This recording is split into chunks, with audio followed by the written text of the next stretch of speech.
Developing now, U.S. leaders are expressing deep concerns over a reported joint military training facility between Beijing and Havana. Secretary of State Antony Blinken says that he made those concerns very clear during his meetings in Beijing over the weekend. China and Cuba are allegedly nearing a deal on a facility, but no agreement has been reached yet. The military facility would potentially host hundreds of Chinese troops. A senior administration official would not confirm or comment on these reports, but said the U.S. continues to be concerned with China's presence in Cuba. Now, some in the intelligence community see the potential Chinese military base in Havana as a response to U.S. military activity in Taiwan, which is the same distance from mainland China as Cuba is from Florida. Jamil Jaffer is the founder and executive director at the National Security Institute and joins me now live. Jamil, always good to see you. How concerned should the U.S. be with this right now? I mean, how big of a threat does this pose to security? Well, obviously, having a Chinese spy base, which we learned about 10 days ago, that's been there apparently, according to the Biden administration, for a few years, 90 miles off the U.S. coast of Florida, is obviously concerning in and of itself. These new reports of a larger training facility for China are obviously deeply concerning. You know, China's only major overseas base today is in Djibouti, just off the coast of just on the east side of Africa, the northeast side of Africa.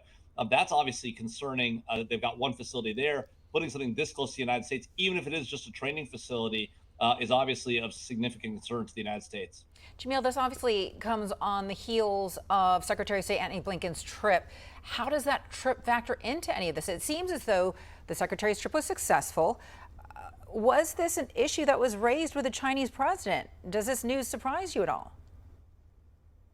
Well, I think it's surprising to everybody who's heard about it now. I was not aware of this training facility being in the mix, and so it's definitely news to me.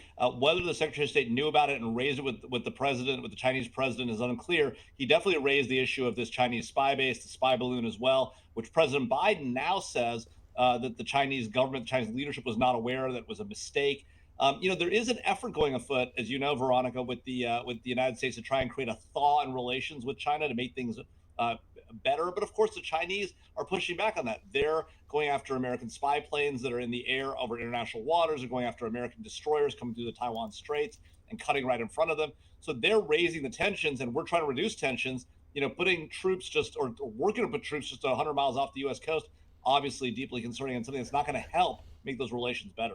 But at the same time, Jamil, I believe it was maybe 8 months ago, 6 months ago, that the U.S. reopened its bases in the Philippines. What does that signal to you in terms of escalating tensions? Yeah. No, it's a great point. And, you know, the U.S. has long had facilities overseas, both in the Indo-Pacific as well as in Europe.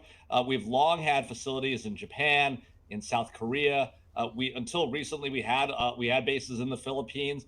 And we've had a small training contingent in Taiwan as well. You mentioned that earlier. But the reality is that's all sort of standard practice for the United States. There's nothing unusual or new about that. What's new about this is the Chinese effort to really expand their operations overseas. But it's part of a larger story about China, right? They're going to raise their nuclear force by 10x. They're building a blue water navy. They have the largest standing military force in the world now today.